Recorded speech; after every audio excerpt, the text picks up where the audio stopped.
C'est ça, ça va être ça. Hey, fait 25 minutes qu'on jase. Voulez-vous qu'on... C'est du pre-tape, t'as-tu commencé à enregistrer? Oh oui. C'est du pre-tape là, pour tes C'est du Patreons? pre-tape, là. C'est sûr que ça va aller dans les archives. Puis dans 10 ans, on va dire, mon Dieu, que c'était bon. Ce début-là, on l'avait dessus. Là. Tellement vintage.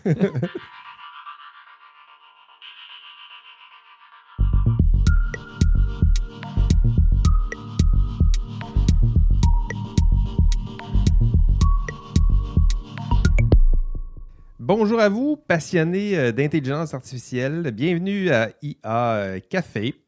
Vous ne le savez pas, puisque vous écoutez ces épisodes dans l'ordre, j'imagine. Mais depuis l'entrevue de Darwin Brochero, donc l'épisode 3, depuis cet épisode, il s'est passé plusieurs mois. Ai-je besoin de vous expliquer la raison? Je vais seulement me contenter de l'expression « pandémie mondiale ». Je ne pensais jamais dire ça pour décrire la réalité. Mais nous sommes de retour en studio. En fait, drôle de studio, c'est plutôt mon sous-sol, mais on s'est arrangé pour se rencontrer dans les respects des règles de santé publique, évidemment. Habituellement, on ferait un tour de table pour décrire notre expérience de confinement, puis tout ça. Puis là, on en jase. J'ai tellement écouté de podcasts qui font ça que je me suis tanné. Fait que les gars, Fred, David, allez-vous bien? Oui. Oui. Voilà, c'est fait. Ça sera ça. Ça sera notre introduction aujourd'hui. On va sauter dans le cœur du sujet. Donc, lors du précédent épisode, nous recevions Darwin Brochero. Une entrevue passionnante. En tout cas, j'ai eu beaucoup de plaisir. Fred était là pour m'accompagner. David, tu l'avais déjà rencontré dans le cadre d'Open Layer, notre podcast ami et compagnon. Plusieurs grands thèmes abordés. J'en ai choisi quelques-uns pour vous, qui avaient été abordés par Darwin, puisque nous revenons sur cet épisode.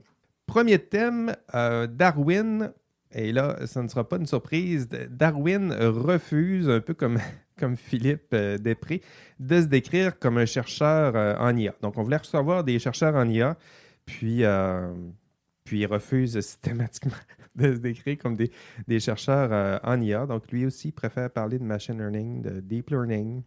Je pense qu'il va falloir adapter notre langage. En tout cas, moi, je vais essayer de m'adapter à ce langage-là parce que toutes les fois, je dis une IA, puis toi, ton IA, puis je pense que ça ne fonctionne pas. Toi, David, quand tu travailles, là, tu dis je vais aller travailler sur mon IA. C'est quoi que tu dis, là? Je vais travailler sur quoi, là?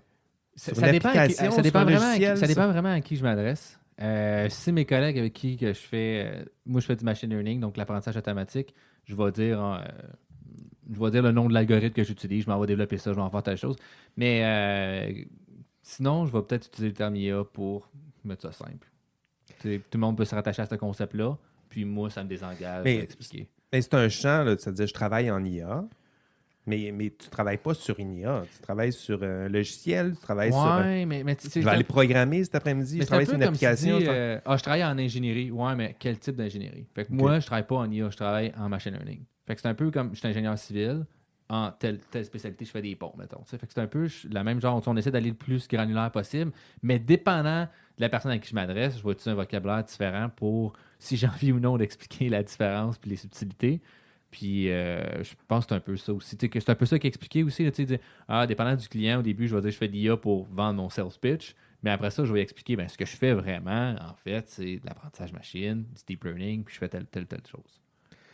Bon, c'est bien, hein, parce que je pense que c'est ça. Je pense que c'est l'expression IA avec laquelle j'ai encore des réticences, parce que je trouve que, je suis pas le seul là, de parler d'intelligence, puis de parler d'une artificialisation de l'intelligence, alors qu'on a déjà de la misère à saisir c'est quoi l'intelligence.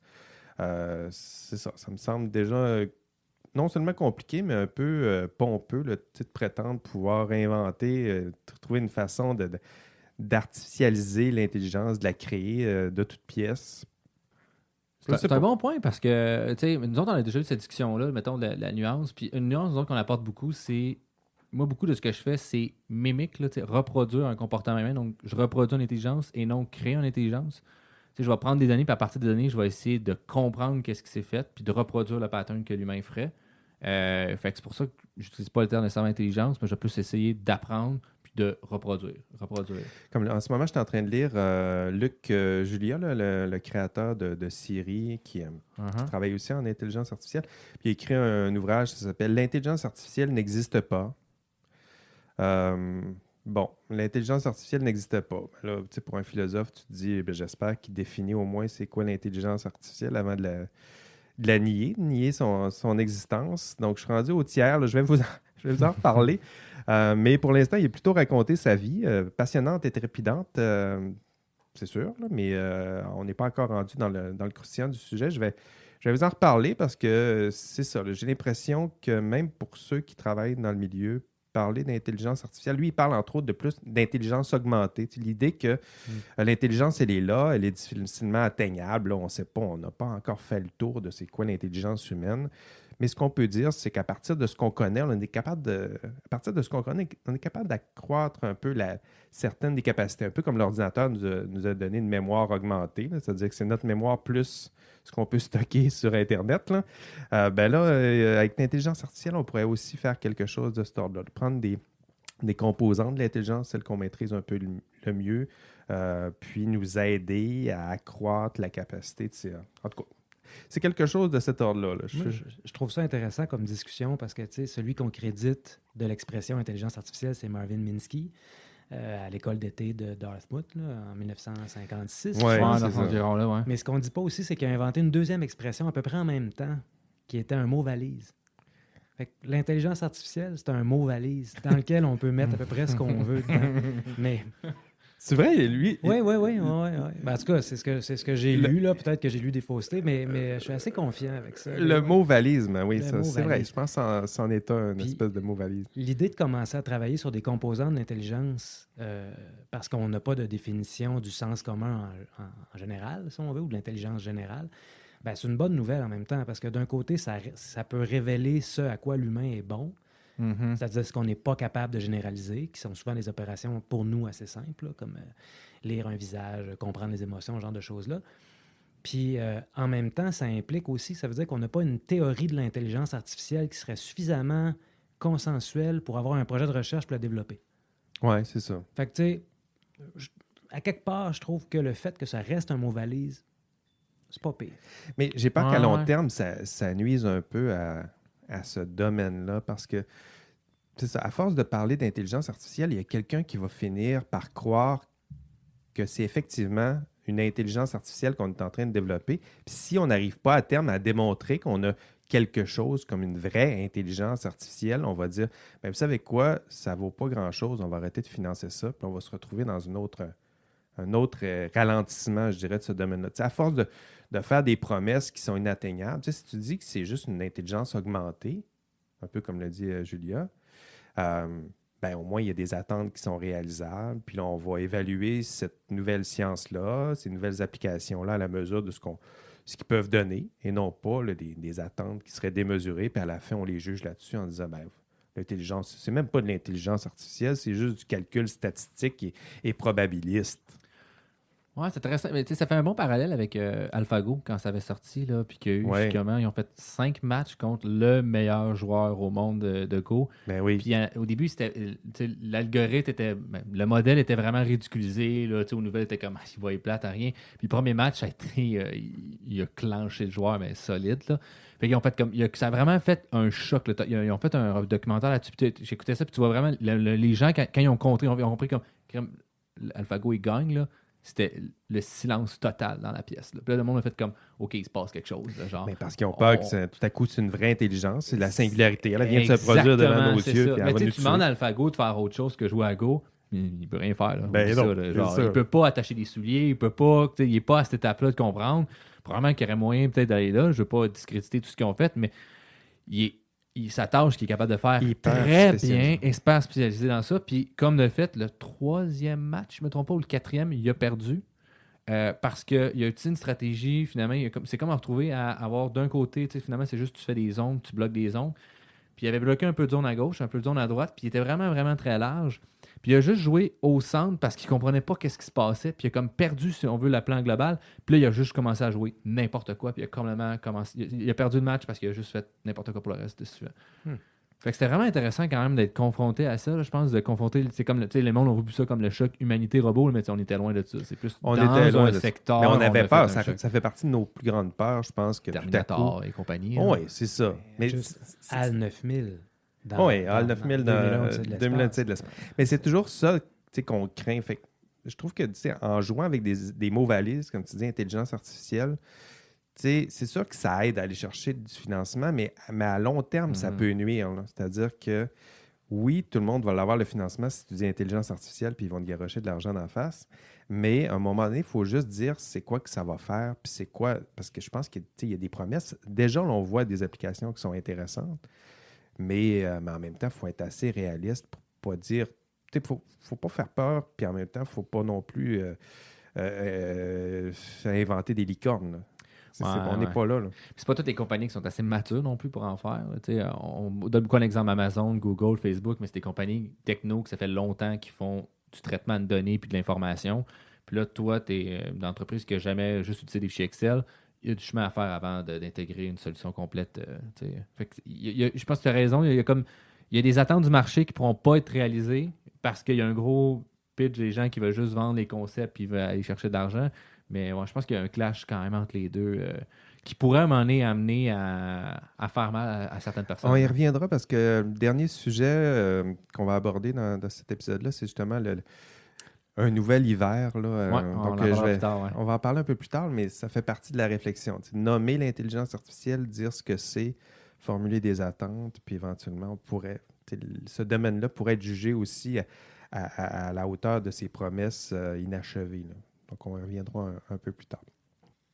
Deuxième thème abordé par Darwin qui m'a attiré mon attention, c'est l'idée, donc Darwin parlait de stochastique, probabilisme, contingence, nécessité, en fait pour des philosophes, n'importe qui a fait un peu de philo des sciences, c'est sûr que c'est des thèmes qui font du sens pour nous autres. Je me rappelle d'avoir lu Le hasard et la nécessité de Jacques Monod, là, où tout à coup, tu sembles comprendre quasiment tout, l'univers en un seul livre. Là, c'est-à-dire que cette idée-là, qui a la stochastique, le chaos, là, il y aurait du sens dans le chaos, ça serait organisé, puis la science servirait à faire un peu de sens dans tout ça. Donc ça, c'est des thèmes que j'aime bien, puis je pense que l'exemple que donnait Darwin illustrait bien ça. Là. C'est-à-dire que là, ça a l'air un peu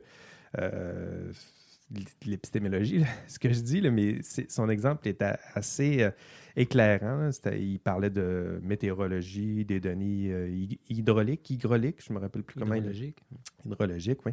Donc, il disait qu'à partir de plusieurs variables, plusieurs données, à partir d'un ensemble de données qui, pour n'importe qui, c'est difficile de faire du sens, voir des patterns, ça semble plutôt chaotique. Tu rentres une intelligence artificielle là-dedans, puis tout à coup, elle est capable de voir certains patterns et faire du sens avec ce que pour nous, ça ne fait pas beaucoup de sens.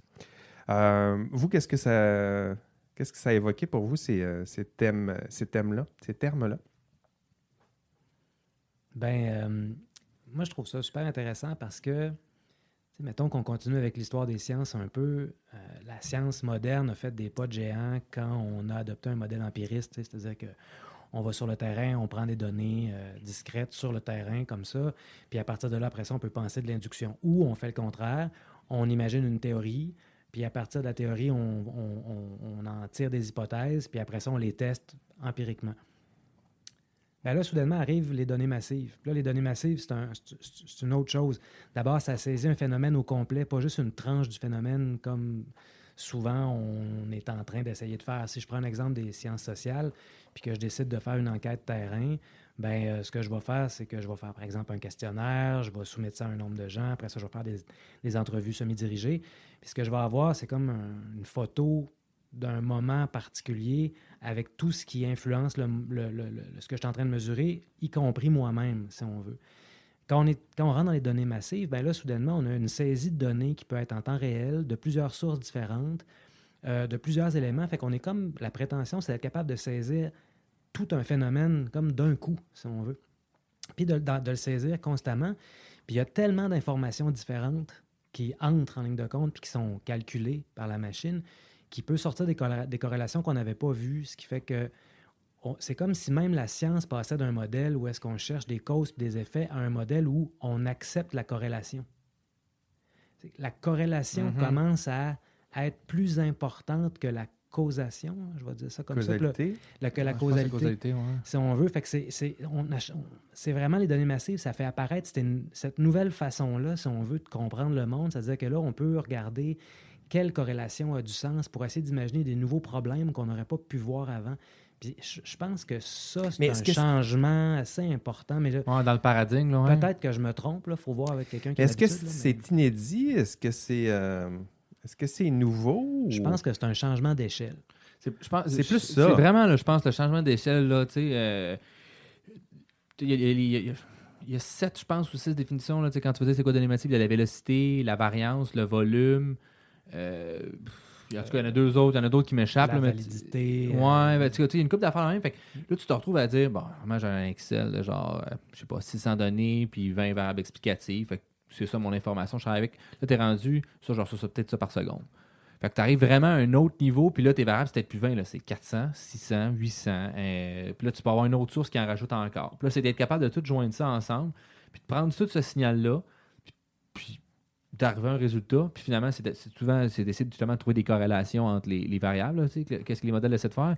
Puis là, tu arrives à un résultat, puis tu es comme, on a cassé l'état de l'art, puis c'est ça, là. C'est cool, mais c'est ça, mais je pense que comme Fred disait, je pense que c'est plus une question d'échelle que vraiment quelque chose d'inédit, parce que c'est sûr que quand on le décrit, il y a quelque chose de magique, on regarde un ensemble de données, puis à la fin, il y a une IA qui fait un peu de sens avec tout ça, mais je dirais que dans l'histoire de la science, c'est un peu toujours comme ça qu'on a évolué, là, c'est-à-dire que je viens d'entendre mon... Je pense qu'on a des auditeurs. On a des auditeurs, il y a des chats à côté. Ce que j'allais dire, c'est que c'est ça, la science a toujours évolué un peu comme ça, c'est-à-dire qu'elle nous a toujours permis d'accroître un peu le champ du compris, du prévisible, du probable. C'est-à-dire que si on recule, je ne sais pas, si on recule d'il y a 300, 400, disons 1000 ans, tout ce qui était les phénomènes météorologiques, biologiques, physiques, astrophysiques, microscopiques, génétiques, tout ça, ça faisait partie du complexe, du difficile à définir, du difficile à comprendre, du difficile à prédire. Puis tranquillement, la science nous a permis de développer des outils pour mieux comprendre, mieux prédire, évaluer des probabilités, se donner des modèles. Fait que je pense que quand tu parlais d'échelle, je pense que c'est plus de cet ordre-là.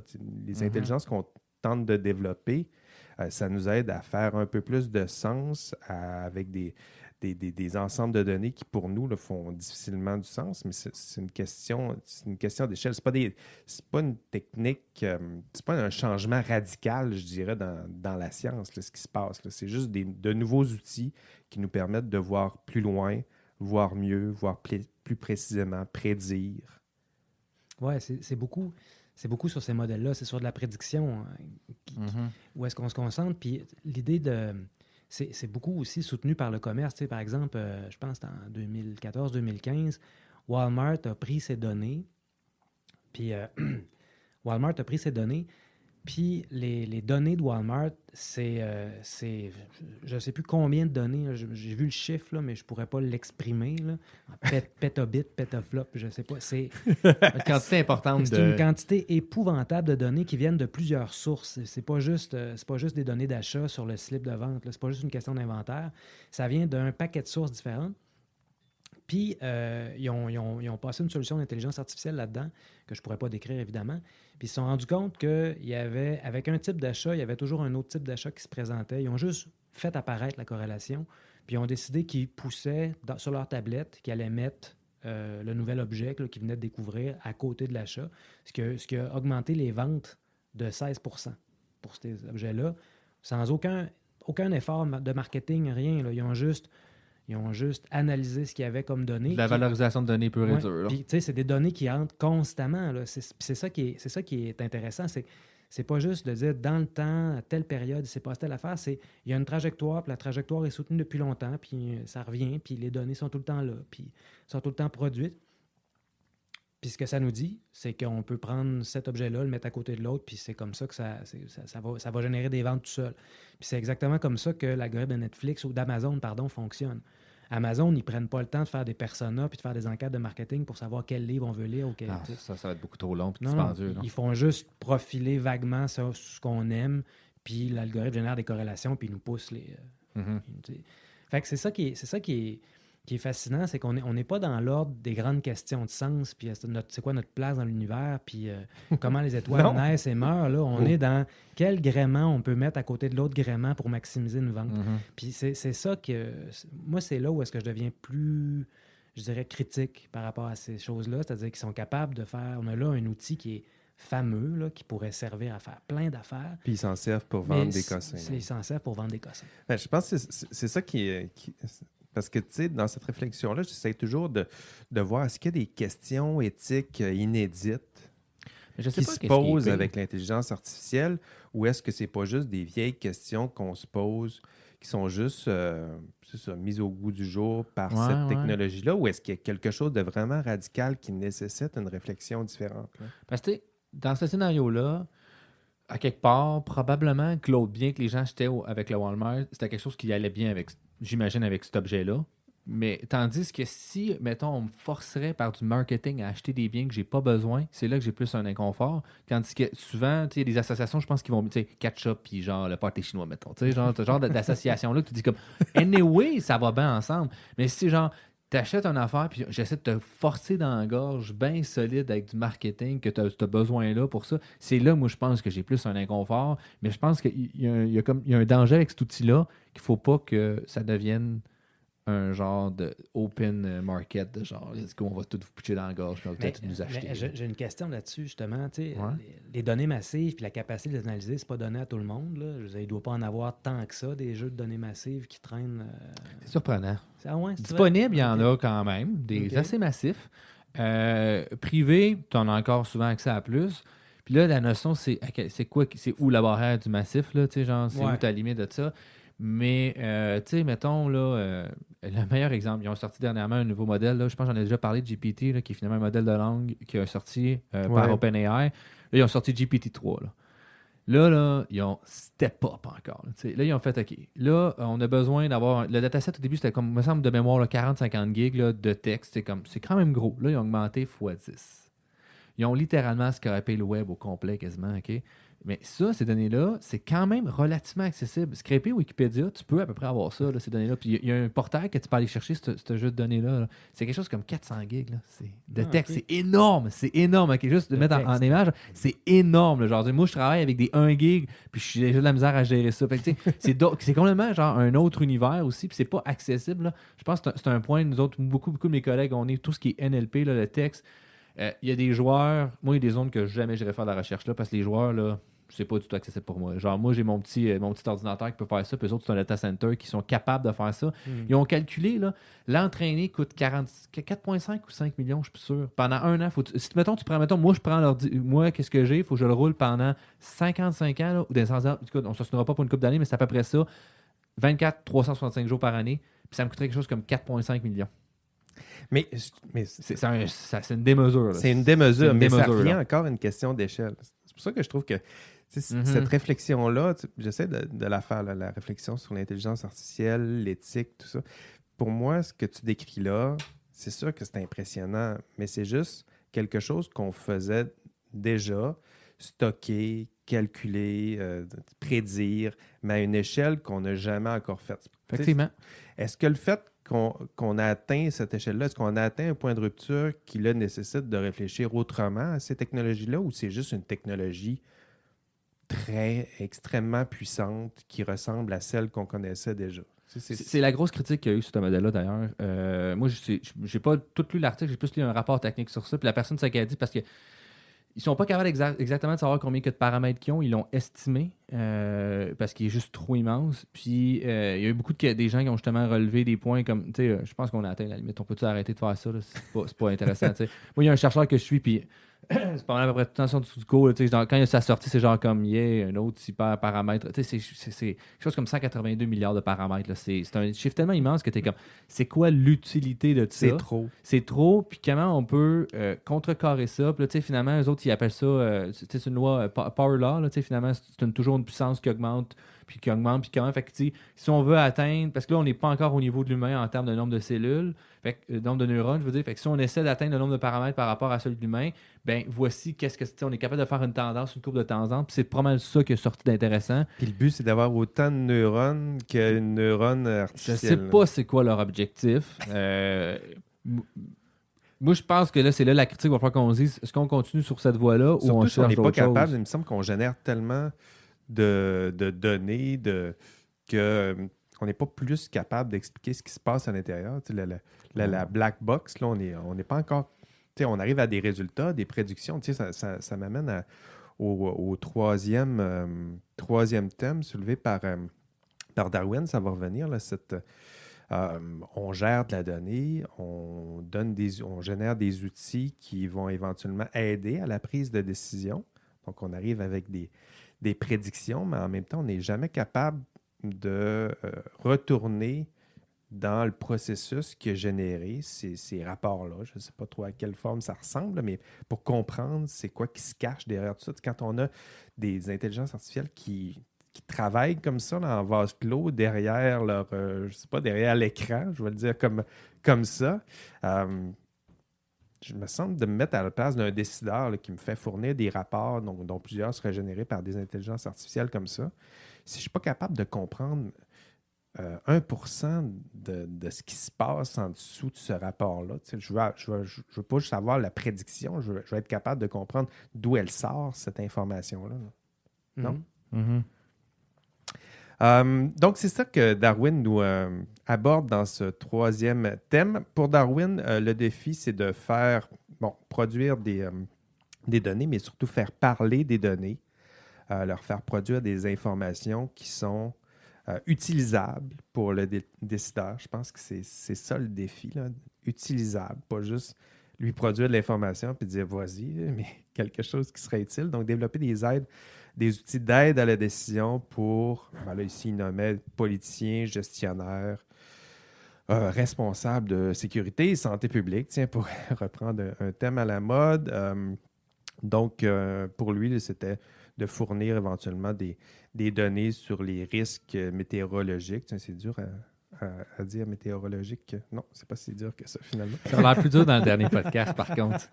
J'ai écouté, je pense, ça a pris 3-4 fois, là, puis il t'a repris, je pense, puis là, ça a fonctionné. Là. Ah oui, c'est vrai. Bon. Il me semble que c'est à peu près ça. Là. Mais c'est ça.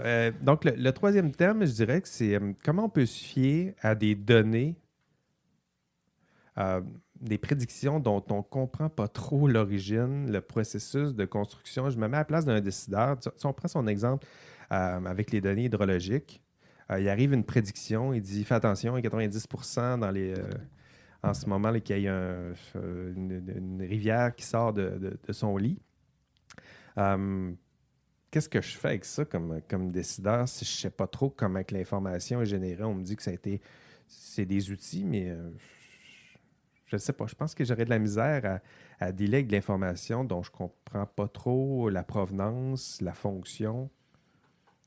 Moi, si j'étais un décideur qui était aux prises avec ça, je ferais confiance aux experts. Là. Quand même, on ne peut pas tout savoir dans la vie, puis c'est bien correct. Là. Il y a des gens qui travaillent là-dessus, il y a des ingénieurs derrière de ça, il y a des scientifiques.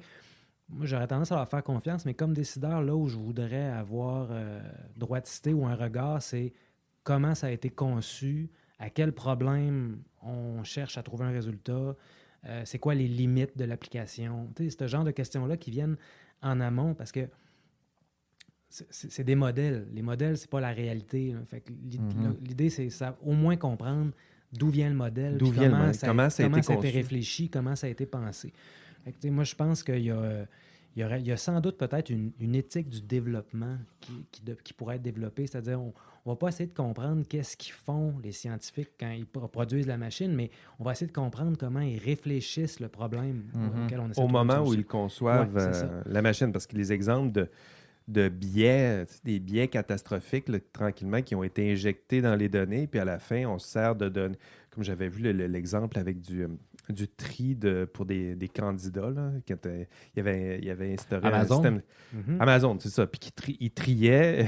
L'intelligence artificielle avait fini par copier les biais de ceux et celles Des ressources humaines qui jugeaient avant. Puis si bien que l'intelligence artificielle avait même fini par comprendre, à la lumière des données qu'elle avait, que finalement, c'était peut-être mieux d'engager des hommes parce que les données ce qu'elle voyait à la lumière des données, c'était surtout des hommes. Donc, elle a fini par éliminer systématiquement les femmes de son pool en se disant, ben, de toute façon, on le voit bien, il y a une tendance, ils choisissent surtout des hommes, on va choisir des hommes. Mais Là, tu sais, c'est là qu'on a parlé un peu. Je pense que c'est des mathématiques, beaucoup, ces affaires-là. Puis ça, c'est des probabilités. Fait que, tu sais, il est là le problème. Si on essaie de mathématiquer quelque chose alors qu'on veut enlever des biais dans ça. Fait que, tu sais, je pense que beaucoup maintenant, on essaie de mathématiser la vie là, autour de nous.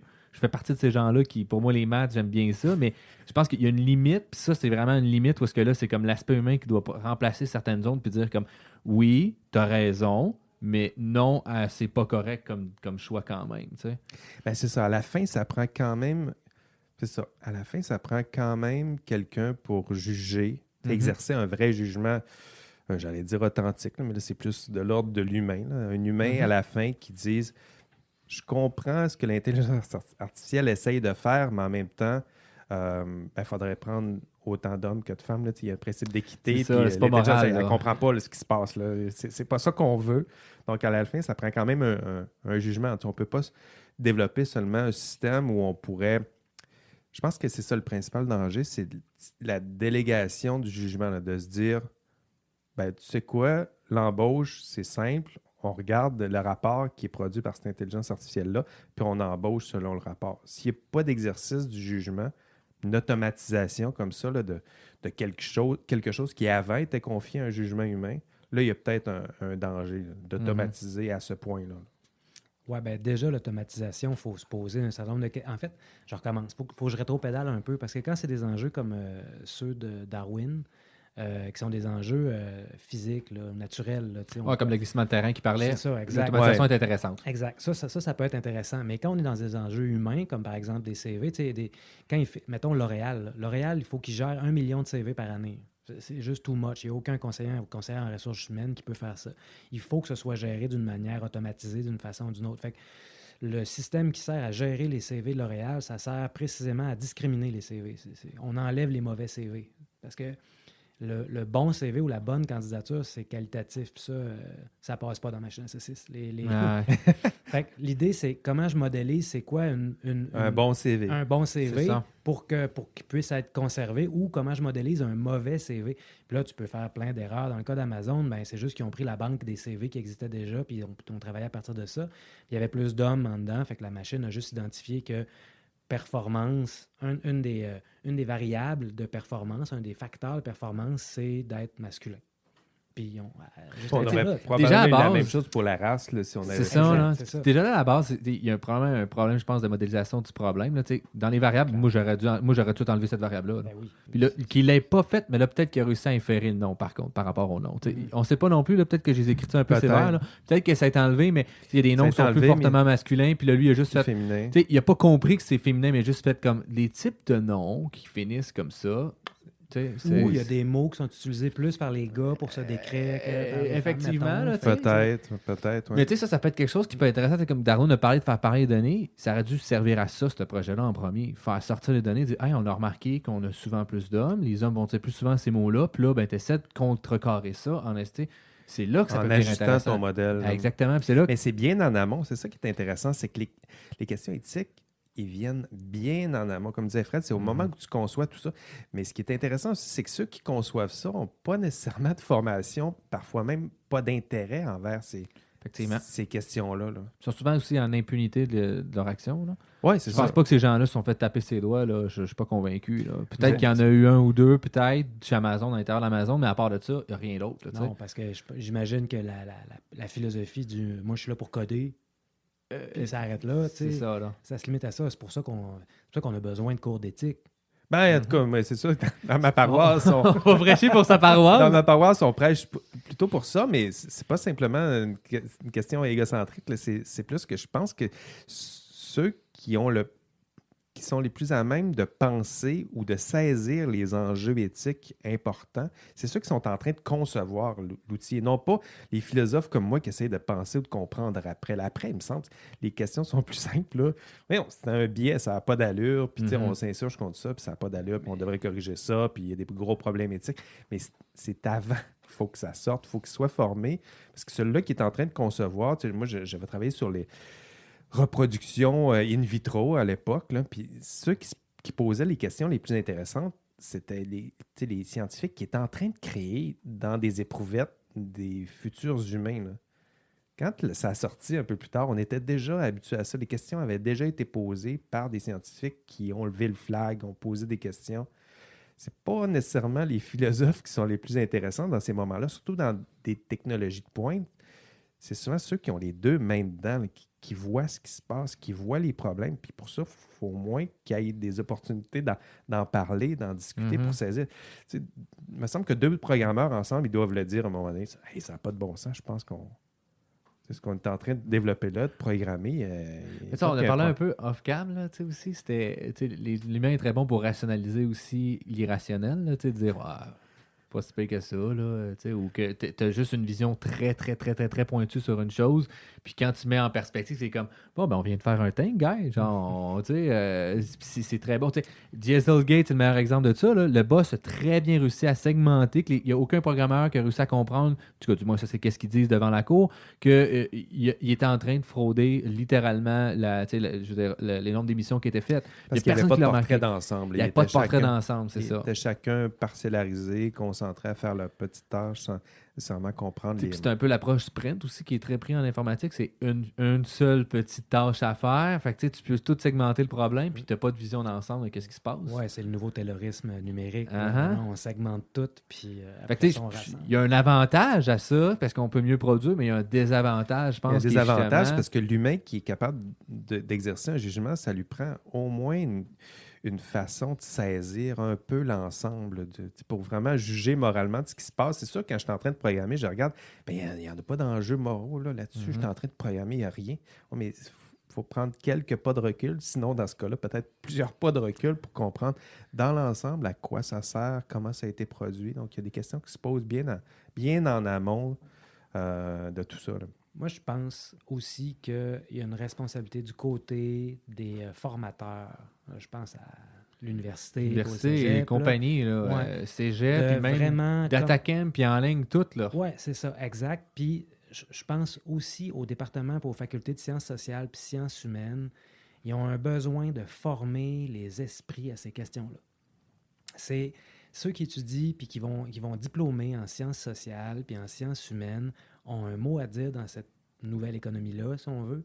Puis je pense qu'il faut qu'ils fassent les pas de commencer à comprendre comment ça fonctionne, de commencer à comprendre c'est quoi cet environnement-là, de quoi on parle quand on parle de sprint. Parce qu'il faut le dire quand même, là, on a souvent tendance dans ces domaines-là à lever le nez sur les approches productives. Là, oui.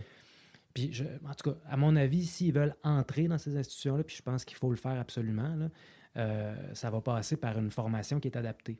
Puis ça, même chose aussi de l'autre côté, je pense. De mon côté, moi, l'éthique, c'est venu à ma dernière session de mon bac de 3 ans, puis je peux te dire qu'on était rendu, je m'en fous, moi j'ai le pied dans le fond, puis je suis du control.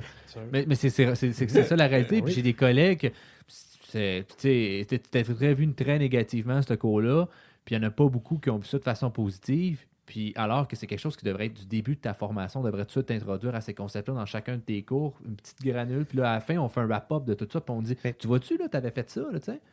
Mais plusieurs, je pense, des formations, je pense que c'est lié aussi à la structure des universités là, qui nous confinent chacun dans notre champ disciplinaire, puis après ça, on se surprend que les disciplines ont de la difficulté à discuter entre elles. C'est-à-dire, tu sais, moi, je suis dans mon pavillon, puis on jase d'éthique, puis dès que ça sort de là, c'est jugé de haut, c'est de la science, c'est de la technique, c'est de l'économie, c'est du...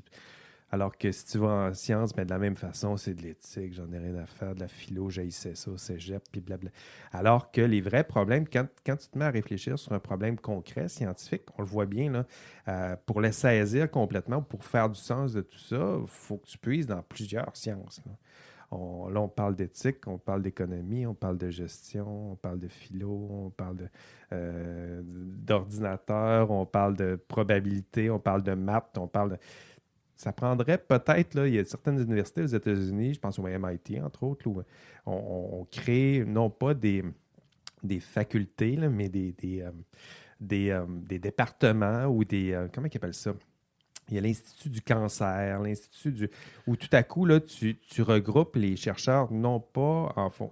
Ça prendrait ça, là, à quelque part, un institut où tu regroupes plein de chercheurs qui font de la recherche sur l'intelligence artificielle en ce moment. Et non juste ensemble, faire là. l'informatique, mais faire l'informatique, l'administration, de la gestion. Et tu les regroupes ensemble Ah. pour qu'ils puissent discuter ensemble de leur... Parce que là, ce qui se passe, c'est que chacun est dans son pavillon, chacun est dans son champ disciplinaire, puis après ça, on se fait un colloque de temps en temps pour comprendre qu'on ne comprend pas grand-chose à ce que les autres vont dire, alors que un vrai laboratoire, un endroit où tu peux discuter ou faire des vraies collaborations, c'est dans ces moments-là, là, dans une discussion comme là, où on peut essayer de comprendre un peu ce que les autres sont en train de nous raconter, là, au lieu d'être pris au sens propre et figuré là, derrière nos murs ou dans nos hautes tours d'ivoire. Dans mon cas, c'est vraiment une tour. C'est vraiment une Oui, toi, tour. c'est vraiment une tour, la tour des tourmentés. Hein. Philo, théo, psycho. Ah oui, la tour des tourmentés, c'est vrai, ça ressemble à ça. Mais tu sais, ça prend aussi une institution qui structure ça un peu. Tu sais. J'avais une discussion avec Martin Gibert qui vient d'écrire un livre. Là, je fais promo, mais bon, il n'est pas là, fait qu'il n'y a aucun intérêt pour nous autres ici. Sur la morale des algorithmes. Faire la morale au robot, là, une introduction robot. à l'éthique des algorithmes. Voilà. Puis il y a une idée qui a amené dans notre discussion à un moment donné que je trouvais bien intéressante. C'est-à-dire que s'il y avait un audit qui avait lieu, c'est-à-dire tu sais, l'intérêt de travailler dans le numérique, ou en tout cas avec des solutions d'intelligence artificielle ou des systèmes d'intelligence artificielle, c'est que, par exemple, avant de déployer l'outil, il aurait pu le tester puis le passer à un audit avec du monde en sociaux, en sciences sociales, humaines, peu importe. Il aurait pu juste tester la machine sans causer de problème. Ouais. Il aurait pu avoir un audit avant de le déployer. Uh-huh. Puis ça pourrait devenir, si on veut, une obligation, exactement comme il y a des audits pour des devis en génie comptabilité civil, ou en en génie, comptabilité. n'importe quoi. Ouais. Juste un audit, tu l'as la machine. C'est vraiment intéressant comme idée. Ben ouais, c'est ça. Puis ça, s'il y avait cette institution-là qui créait une espèce d'espace où on pouvait en discuter de manière interdisciplinaire, par exemple, je pense que ça aiderait beaucoup. Oui, c'est ça. Mais créer des vrais lieux interdisciplinaires et non pas...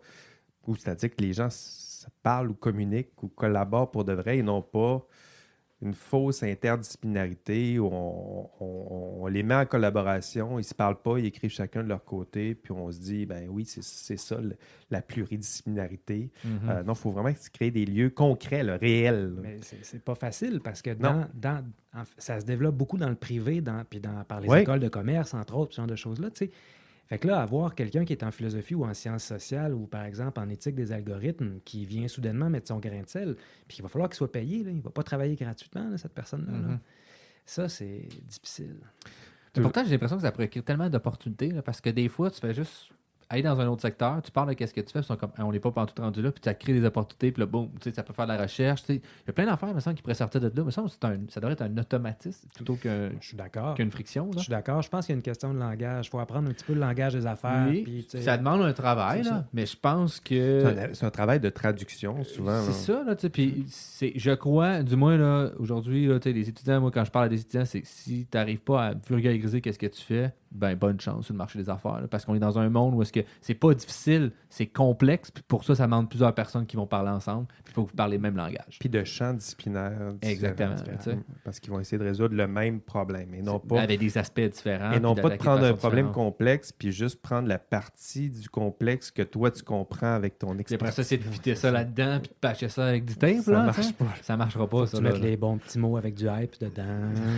c'est ça. Faut que tu parles de ROI. Puis Exactement. Je comprends pas qu'est-ce que ça dit, mais c'est pas grave. Lui, il est C'est expert, on C'est se ça. parle. C'est ça. On se parle, on a l'air de se comprendre, on devrait se comprendre. Vous devriez employer quelqu'un qui est en philosophie et en relations industrielles parce qu'il y a un ROI vraiment fameux quand il vient le temps de parler d'épistémologie.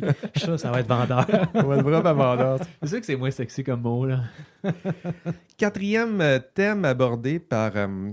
par Darwin, en fait, je l'ai annoncé déjà en début de discussion, c'était...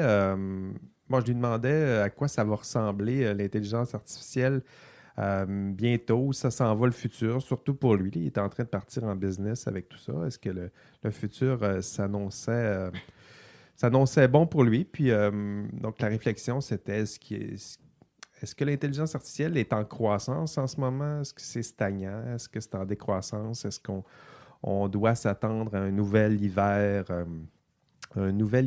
en intelligence artificielle? Il y a cette expression-là. D'ailleurs, voyant l'expression hiver, je me suis dit, je vais chercher des titres là, dans des articles scientifiques ou des articles déjà produits où on dirait Winter is coming là, pour faire un clin d'œil à Game of Thrones. J'en ai trouvé 20, puis j'ai arrêté de les lire. Je me suis dit, bon, c'est pas une idée vraiment originale. Là. Il y en a plein qui ont pensé à ça. En tout cas, si ça vous tente, je vous le dis, là, il y en a plein qui ont déjà choisi ce titre-là pour leur article. Donc, il nous parle de ça. L'hiver, la fin ou la décroissance en intelligence artificielle, c'est pour quand?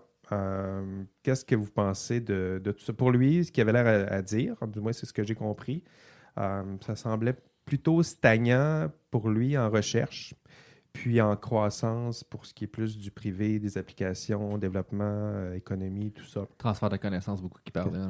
Qu'est-ce que vous pensez de ces conclusions, ces prédictions? Je pense qu'il y a une moitié que je pense qu'il a raison. L'académique, je pense qu'il y a des secteurs que on commence à atteindre un certain plateau. Le supervisé a atteint à peu près les capacités qu'il était capable de fournir. Puis c'est pour ça que maintenant, on s'en va plus vers du transfer learning. Puis des approches qu'on ne s'intéresse plus nécessairement à une étiquette, mais on s'intéresse à comprendre un comportement dans son ensemble ou à avoir un agent qui apprend, comme du enforcement learning, qui est finalement un agent qui tente. AlphaGo est le meilleur exemple de ça, c'est du enforcement learning. C'est un agent qui prend des actions et qui essaie d'avoir un objectif global sur une longue période. Ouais.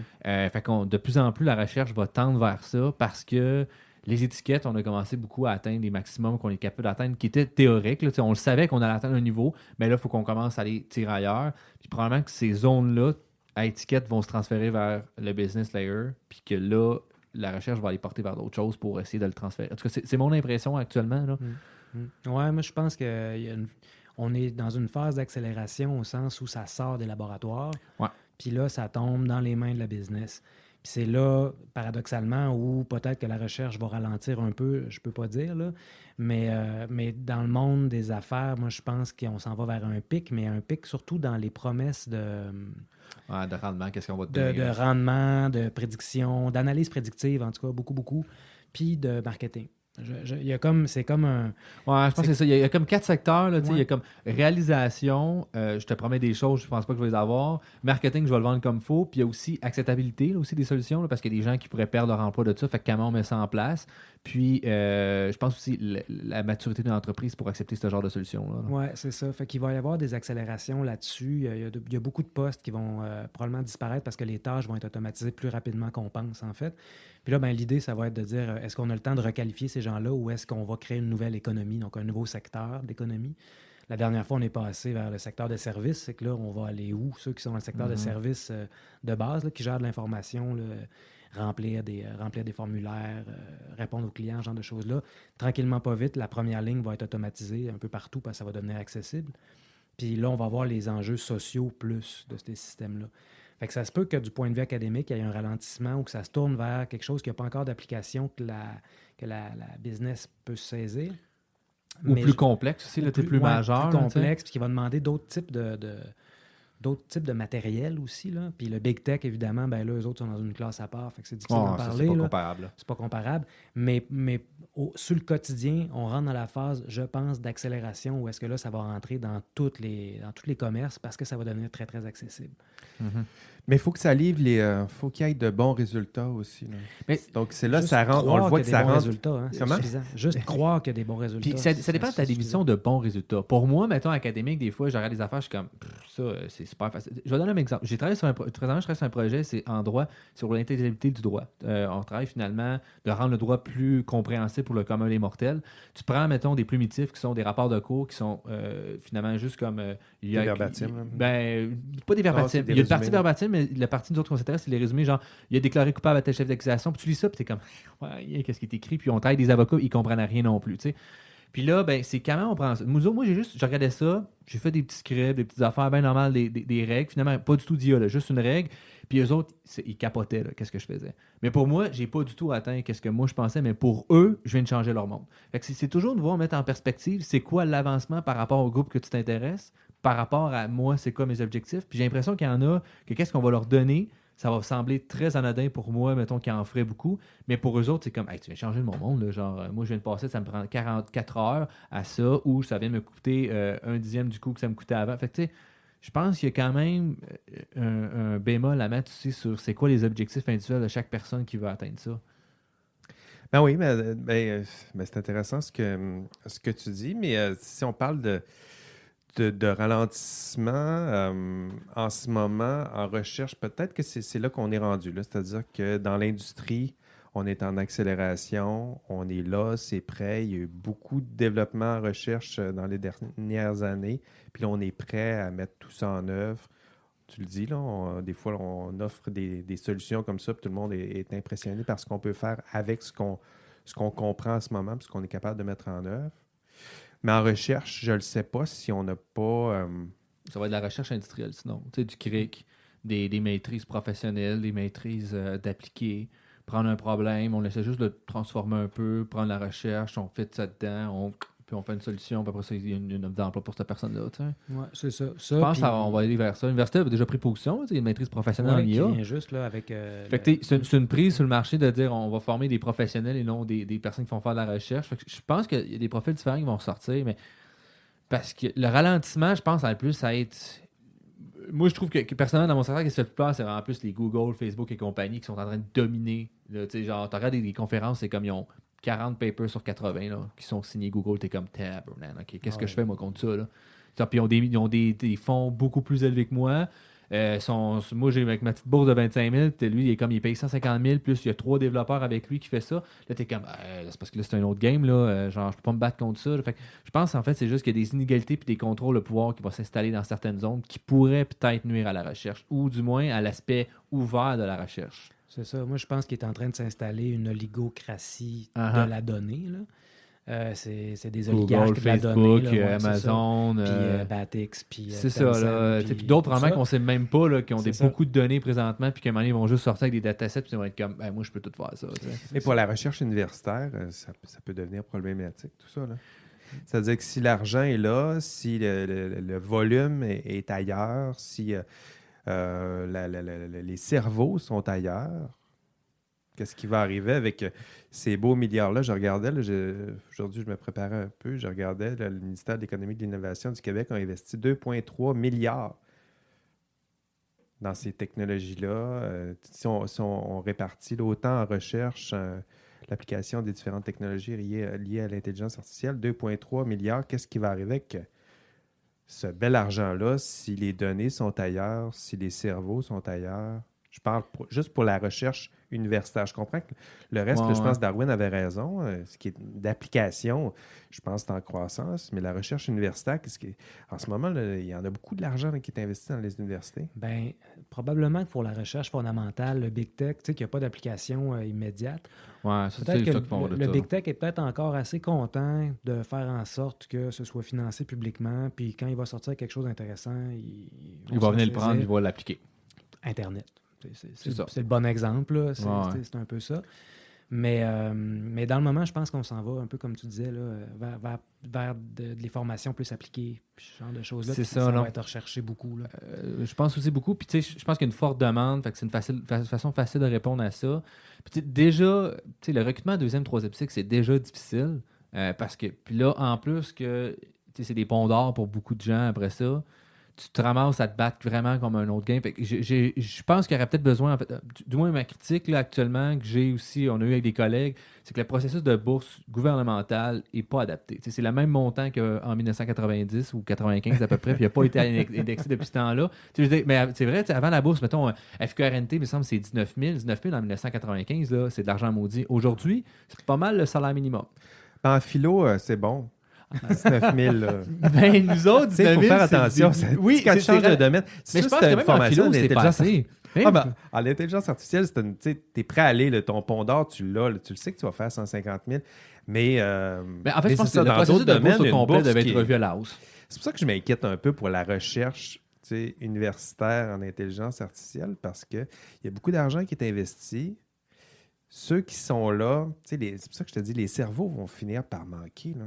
Ouais, ils vont se faire recruter. Ils vont aller ailleurs, ils vont aller... Donc, si on n'a plus de cerveau pour travailler en recherche universitaire dans ce domaine-là, je sais pas. Moi, je pense qu'on est dû pour vraiment réfléchir à un contrat social par rapport à ça. Savoir qu'est-ce qu'on fait avec les données. Tu sais, les données de Facebook puis de Google, c'est pas des données qui sont environnementales là, ou physiques, c'est des données comportementales. Autrement dit, tu sais, quand on appelle ça du pétrole, là, le nouveau pétrole, les données, moi, j'ai tout le temps un doute avec ça parce que les puits de pétrole, c'est nous autres. C'est ce qu'on fait, c'est nos interactions, etc. Fait qu'il y a une partie de ces données-là qui leur appartiennent. Puis à un moment donné, il va falloir se poser la question, qu'est-ce qui leur appartient exactement? Là? Jusqu'où... on a le droit de mettre des limites, là, on peut le faire. Ils n'aimeront pas ça, là, puis bon, peut-être que je ne serai pas là au prochain podcast. Mais t'écoutes en plus. Là. Mais attention, là. Oui, il faut que je fasse attention. Mais honnêtement, là, d'un point de vue social, là, je pense qu'on est rendu à imaginer un peu ou à essayer de réfléchir à c'est quoi le contrat social? Qu'est-ce qu'on est prêt à admettre dans l'échange des données? Qu'est-ce qu'on est prêt à admettre comme qu'est-ce qu'on veut comme participation du public ou de la recherche ou en sciences sociales, en sciences humaines ou des universitaires, peu importe, dans ces domaines-là. Comment on fait pour soutenir ça face à des big tech? Puis les big tech, je ne suis pas sûr qu'ils ont leur équivalent dans l'histoire. Non, c'est sûr, je pense pas. Très bon point. Ça. Même les compagnies, les grandes compagnies comme celles qui géraient les Indes, là, dont le nom m'échappe, là, mais les compagnies qui étaient de commerce, là, par exemple. Dans le temps plus mercantile, là? Oui, c'est ça. Même ces grandes compagnies-là n'ont jamais eu autant de pouvoir de manière aussi étendue, à cette échelle-là, aussi rapidement que ça. Surtout un impact dans la vie des gens tous les jours. Oui, c'est ça, exact. Puis ça, je pense qu'il faut vraiment mettre ça sur la table à un moment donné puis en discuter. Ils ont beaucoup d'argent, beaucoup de financement. Ils financent eux-mêmes beaucoup de recherche. Puis ça crée un débalancement entre nos systèmes de recherche plus traditionnels où on tend moins déconnecté peut-être de l'économie, moins tourné vers l'application, l'applicabilité. C'est sûr qu'il y a un débalancement à ce moment-là qu'il va falloir... si on veut continuer à réinvestir en recherche autant, il faudrait s'assurer que ça soit rééquilibré. Là, sinon, on investit beaucoup alors que la guerre, je dirais, là, est peut-être déjà perdue. Là. Ben oui, c'est clair. Puis là, on pense à un gars comme Yoshua Bengio, par exemple, qui refuse d'aller travailler chez Google pour s'occuper du Mila. Là. Une chance! C'est crime. C'est des grosses décisions. Il doit y avoir des incitatifs externes. Là, quand même. Je pense. Là. Quand même. Mais j'y souhaite, en tout cas. Moi aussi. Mais c'est une grosse affaire. Puis, tu sais, dans les faits, ces grosses compagnies-là, ils nous dénationalisent d'une certaine façon parce qu'on n'est pas capable de trouver d'équivalent. Tu sais, si le Québec veut passer en info nuagique, là, ben, il n'y a pas le choix. Là. Il ne peut pas faire lui-même son propre réseau d'info nuagique. Là. Il n'atteindra pas les niveaux de sécurité. C'est vrai. Là. Je veux dire, il ne sera jamais capable d'atteindre un niveau de sécurité comme AWS ou bien Microsoft, par exemple. Là. Mais on devrait avoir au Québec le premier data center là, à Lévis. Oui, c'est ça. Ça s'en vient. En tout cas, du moins, moi, ça fait déjà 1 an qu'on en a parlé, puis j'ai pas vu de pelle s'installer là, mais en tout cas, il est censé avoir un projet qui s'installe là. Ils font ça en secret. Ils sont censés avoir un data center qui va s'installer là à un moment donné. Mais sous les ponts, dans le fleuve directement. En fait, c'est direct où est-ce que la ligne des pylônes arrive. On va se connecter direct dessus. Ça coûte moins cher. C'est une grosse plug. Direct. Pouc. Ça s'en vient. Préparez-vous, mesdames, messieurs. Je pense qu'effectivement, là, on est rendu à une étape où il va falloir avoir une réflexion collective, individuelle et collective sur c'est quoi les limites de l'acceptable aussi. T'sais, je pense qu'il y a beaucoup un vent de 1984, là, ce fameux livre-là de Big Brother. Mais là, Big Brother, c'est pas le gouvernement, c'est des compagnies privées. Fait que, moi, j'ai comme un inconfort face à ça. Là. Moi, j'ai commencé... Jusqu'à récemment, j'étais comme j'ai pas le temps de gérer ça. Mais là, j'ai commencé à prendre. Je prends plus Chrome, je prends d'autres choses. Puis Tim Hortons a sorti là, récemment là, qui vont scraper toutes tes données inimaginables quand tu prends l'application. Tim Hortons? En tout cas, là, c'est des accusations. Ça n'a pas été prouvé. Fait que je veux pas non plus mettre personne dans l'autre chose. Mais Tim Hortons, au moment qu'on se parle, probablement de l'application, ils ont essayé de savoir. Du moins, ce qu'ils disent, là, ce qu'ils supposent, c'est qu'ils essaient de savoir si ça va chez des compétiteurs. C'est quoi tes comportements autour de ça. C'est grosso modo ce que j'ai compris de ça. Puis là, c'est en procès, là, je veux pas, bénéfice du doute jusqu'à, non, j'ai oublié mes mots. Non coupable jusqu'à preuve du contraire. Là, fait on va leur laisser ça au moins. Mais supposément que dans les politiques de confidentialité puis tout, ils respectent pas tout. Tim Horton, qui aurait cru? Que c'est eux autres, hein? Mais tu sais, ça prend juste une bonne Canadien idée. Hein, parmi puis- les Canadiens. Ou en apparence, une bonne Ou idée. une apparence, une bonne idée. Écoutez, messieurs, on a fait du chemin. On a fait le tour de les thèmes que je voulais aborder aujourd'hui. On n'a pas conclu si c'était un nouvel hiver. Ah, tiens, il y a mon chat qui est de retour La mascotte. Ouais. pour conclure. Donc, on n'a pas, justement, on n'a pas décidé si c'était un nouvel hiver ou pas.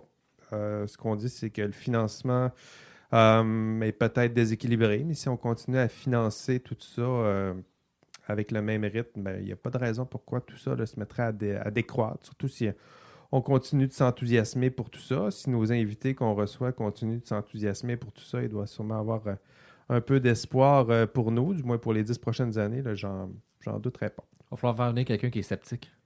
Ça va en prendre un, il va en avoir. On va s'assurer d'inviter un avocat du diable un jour. Alors, merci, messieurs. Ça fait quand même presque une heure là, qu'on discute, qu'on enregistre. Merci beaucoup. Prochaine rencontre, nous allons recevoir en studio Ève Gaumont. Donc, Ève est une jeune chercheure en droit, intelligence artificielle.